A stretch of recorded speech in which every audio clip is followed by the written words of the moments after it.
successful labor union in San Bernardino by visiting Teamsters1932.org/organize to start today. Located in the heart of San Bernardino, California, the Teamsters Local 1932 Training Center is designed to train workers for high-demand, good-paying jobs in various industries throughout the Inland Empire. If you want a pathway to a high-paying job and the respect that comes with a union contract, visit 1932trainingscenter.org to enroll today. That's 1932trainingscenter.org. Is KCAA. Now, here is the voice of the working class, Rick Smith.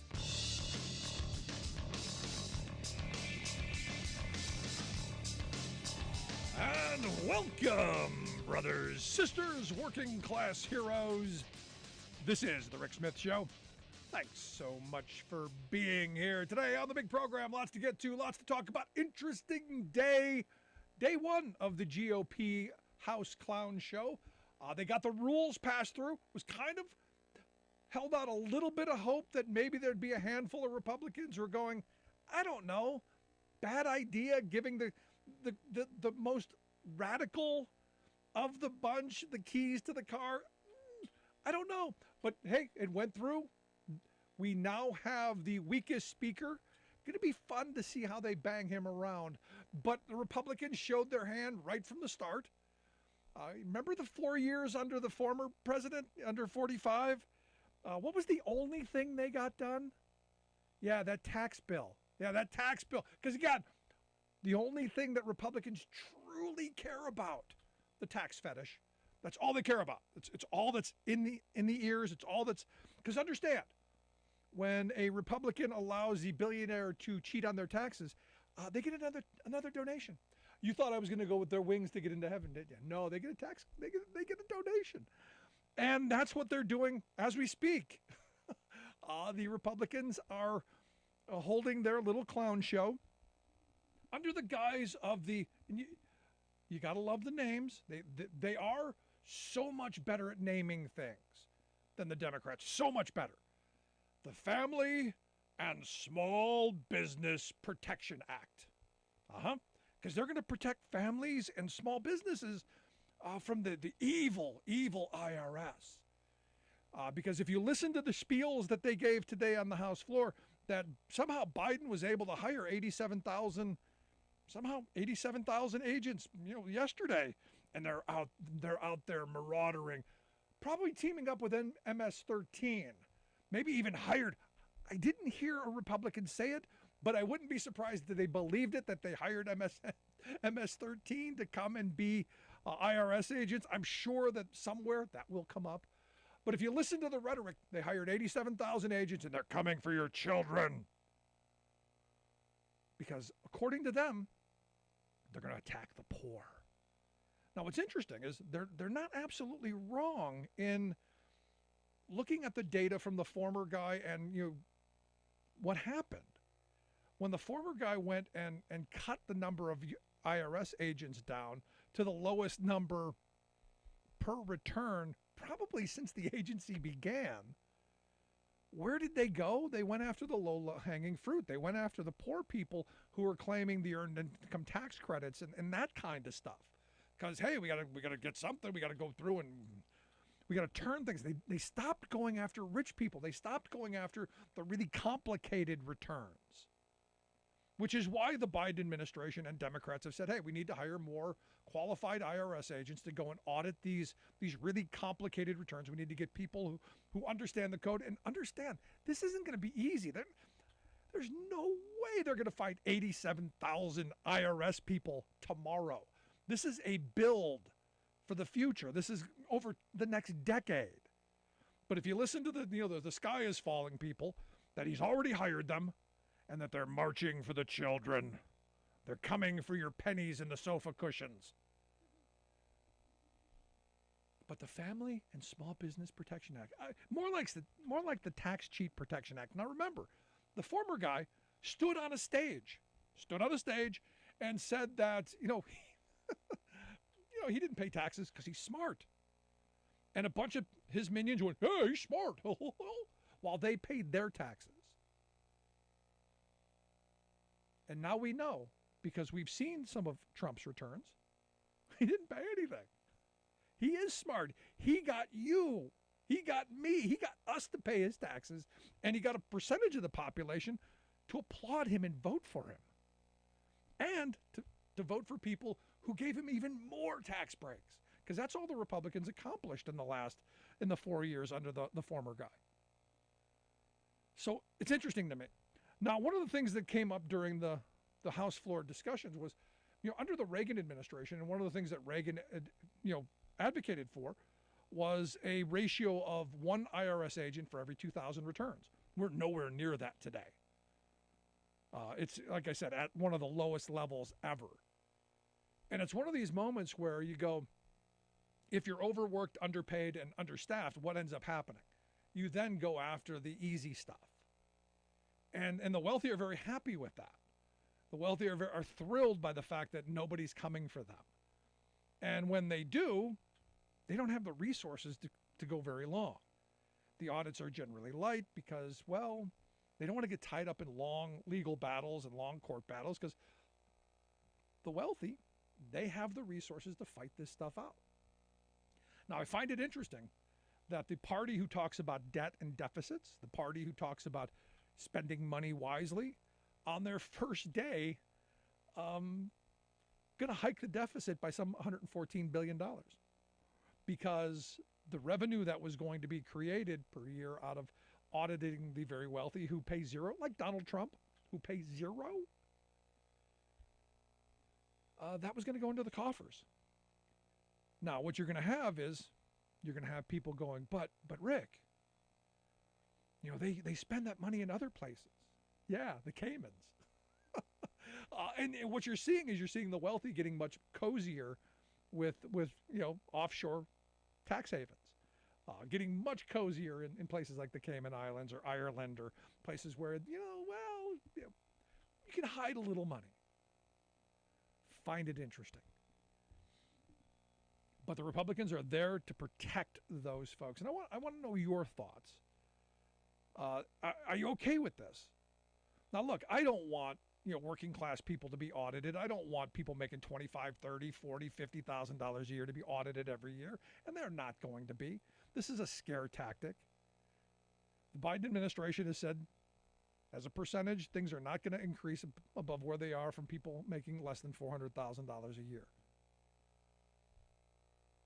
We should want an enforcement arm to make sure that the taxes that we pay are paid by everyone. Because at the end of the day, what's happened over the last, 40, 50 years is the tax burden has shifted from the very wealthy to the very poor and to the working class. And we've created massive debt. I'm not someone who believes in debt. It's one of these things, it's just incredible to me that we've been allowed to grow this debt as large as it is when we have such an enormous billionaire class. Because we're told that if we give them all this money, they're going to use it wisely. If we give corporate America all this money, they're going to use it wisely. And what we find out what they do with it is they buy their stocks back. Huge, I think it was like $1.3 trillion last year in stock buybacks. That's $1.3 trillion in money that was supposed to be used for a productive use. New equipment, higher salaries for workers, lower prices, whatever it was supposed to go to something other than lining the pockets of the very wealthy and the shareholders, but that's all it's doing. It's corporate America saying we have no productive use for this money other than we're going to hoard it.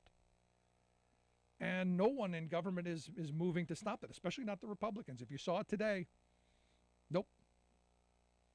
Now, fortunately, this isn't going to go anywhere. It's going to die in the Senate. But it does speak to their priorities. And it is another attack on working people. And what's amazing, and what Republicans have done masterfully, is they've gotten working people making $40,000, $50,000, $60,000 a year to go, you know what, I'm against taxes. Taxes are bad.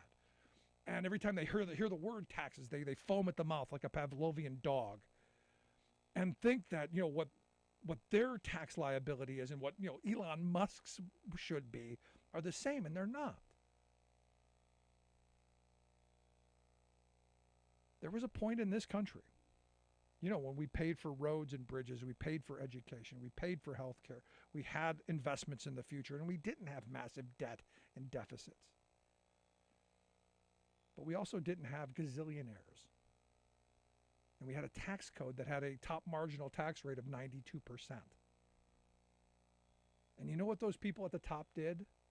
They didn't give that money to the government. They paid higher wages to their workers. They invested in healthcare facilities and educational facilities and libraries. They invested it in communities. They didn't hoard it. And this comes back to the question, what kind of an economy do we want? What kind of an economy do working people need? It's my thought. Want to hear yours. 1-866-416-RICK. 1-866-416-7425. Want to hear your thoughts. Going to take a quick break. When we come back, Supreme Court case coming up on Tuesday. Could have massive, painful ramifications. Right back. Stick around.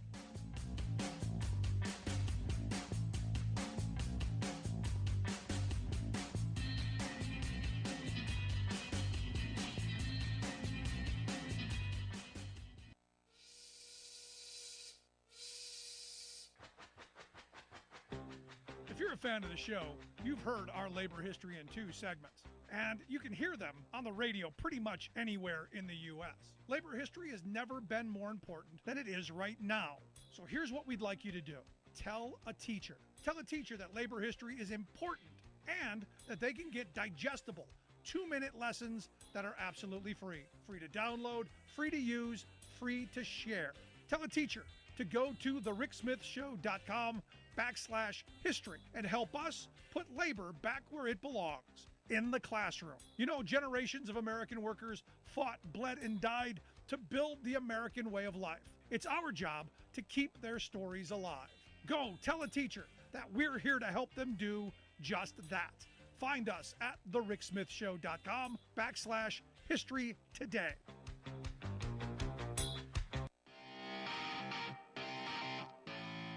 Welcome back to the Rick Smith Show. Now, here is Rick Smith.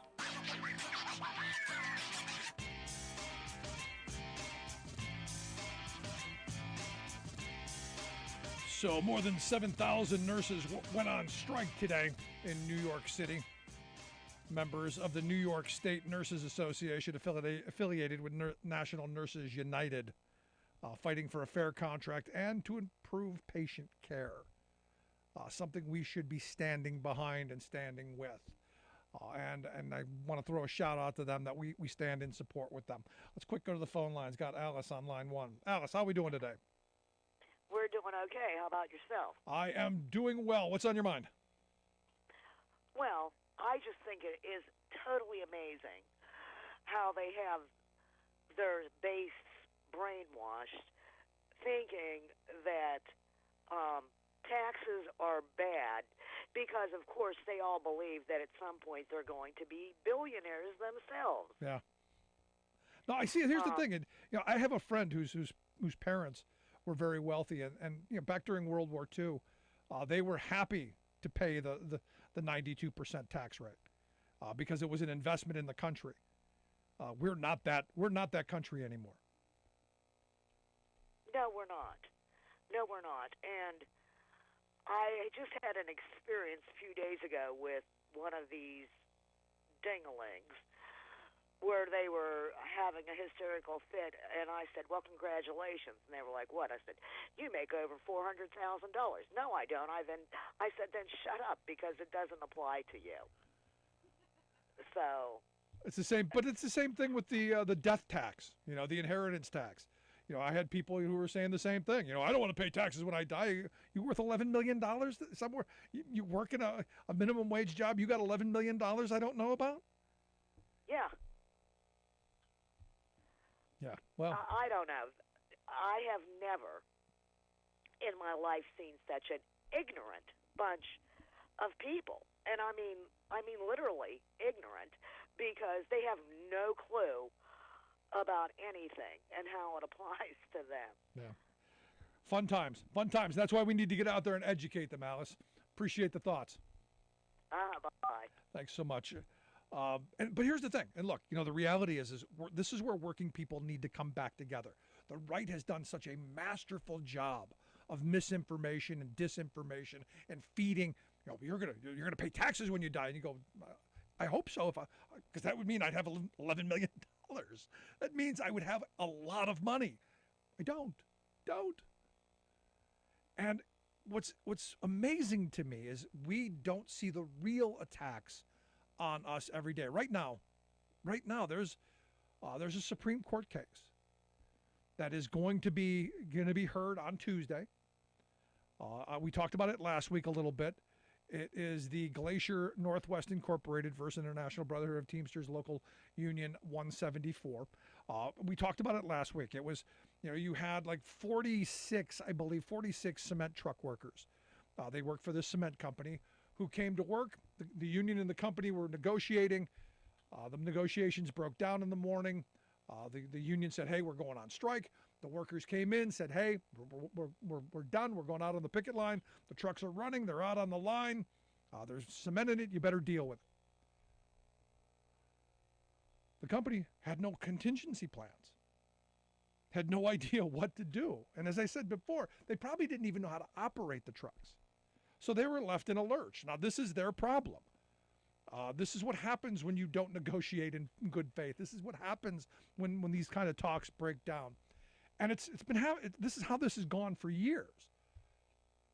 So what this company has done is they sued. They said, wow, we had to waste all that concrete and we had to, dispose of it. And we're going to sue the union for the cost of this concrete. Now that's all new. The court in Washington State threw it out saying, this isn't the purview of the law. This is, part of what labor law is. There's nothing here for you. There's no way for you to win this. But they're taking it to the Supreme Court. The U.S. Supreme Court that out of whole cloth came up with the Janus decision. The Supreme Court that you've got Samuel Alito, who has openly stated his disdain for organized labor and organized workers. A Supreme Court that is basically in the pocket of the Chamber of Commerce. When the Chamber of Commerce puts a brief in on a case, an amicus brief, I think the study said like almost 3/4 of the time the court sides with the Chamber of Commerce. That's how in the pocket the Roberts Court is in corporate America. Working people get just pummeled at the court. And you go, well, what's the big deal? It's just a little bit of cement. Understand, this is opening the door. If the Roberts Court does what I think they're going to do, they're going to make new law. They are going to, from the high bench, they are going to overturn decades of decided law. They're going to overturn the written law, and they're going to make sure that corporate America can use the NLRB and use labor law and the courts to stop people from striking by saying, look, hey, we lost money. And first it's going to start like this. It's going to start with, hey, we lost cement. You walked out and the cement went bad. Hey, you're going to pay for this. And then it's going to get to, well, that cement could have been poured somewhere and we could have charged somebody. So we lost profits because of you. So we're going to sue for lost profits. They've already tried it in some places. And there will be a chilling effect across the entire movement. Now understand, right now you're starting to see an uptick in people using their right to strike, using their ability to strike. And understand, corporate America, not happy with that. None whatsoever. Now understand, the law right now, as it is, says, look, corporations can sue and recover damages if there's vandalism, if it's deliberate sabotage. There was none of that. But they're trying to expand it, trying to make it bigger. And understand, the Roberts, Alito, Gorsuch, Thomas Court would love nothing more than to put workers and their unions in their place. This is one of those things. Now, this could expand into farm workers, warehouse workers. Hey, it's Black Friday. We're going to lose profits. Hey, we've got to deliver that produce. If the produce goes bad, we're going to charge you for all of that. And then there's going to be tons of shenanigans played. And then you're going to know that they're going to continue to file frivolous lawsuits just to burn up dues dollars, just to keep the unions spinning their wheels to ensure that they're not out there using their resources to organize new members or to represent their current members. This is bad stuff. But it's about putting workers and their unions back in their place. It's about silencing that voice, that one tool, that one tactic. The only tactic that workers have. The right to withhold their labor. And you go, well, how can they do that? How can they stop me from going on strike? They're going to sue you now. Look at in Illinois what they did to the teachers. If you quit your job as a teacher, they pull your license. They were pulling that for a while. There's going to be a point down the road, mark my word, if they get their way, if they are able to continue to use the Supreme Court to silence the voice of workers, to silence the unity of workers, the ability for us working people to use the only tool we have, the only power, and that's the power to withhold your labor. If they take that away, what's left? How do you then fight for better wages, hours, conditions? How do you make lives better? Because we've been going through 50 years of attacks, 50 years of suppressing wages, of shifting benefits from the employer onto the employee, from stealing pension benefits. We've been seeing 50 years of massive redistribution of wealth and working people getting the short end of the stick at every turn. And yet here it is. The next step in using the law against working people. The next step in using the Supreme Court against workers. Now I have people go, but and again, I come back to this political divide. This is a Republican issue. Republicans hate working people. It's glaringly apparent. Look at the policies they push, look at the Supreme Court justices they appoint, and look at the decisions they move on. It's always anti-worker. It's always on the side of money, on the side of power, on the side of corporations, on the side of the elite. Yet their rhetoric is, they care. If you listen to them today on the House floor, oh boy, they were just dripping with how much they care about families and small businesses. And the reality is they could give a tinker's damn. You know who they care about? They care about the rich and powerful. They care about the billionaires. They care about big corporations, the ones who line their campaign coffers. This will be, if it goes the wrong way. And I got to tell you, I have no faith in the Supreme Court to leave the law alone. Remember John Roberts, Mr. Balls and Strikes? Believes in stare decisis, believes in decided law, and yet this court has been overturning precedent for years. Basically just making stuff up because they can. The question is, what are we going to do about it? How are we going to respond? Want to hear your thoughts? Email me, rick@thericksmithshow.com. Going to take a quick break. When we come back, Randy Corrigan's going to be here from Teamsters Local 1932 to share some thoughts on how this will affect his members and a victory at Amazon, and maybe how this could have undone that. Stick around. You're not going to want to miss it.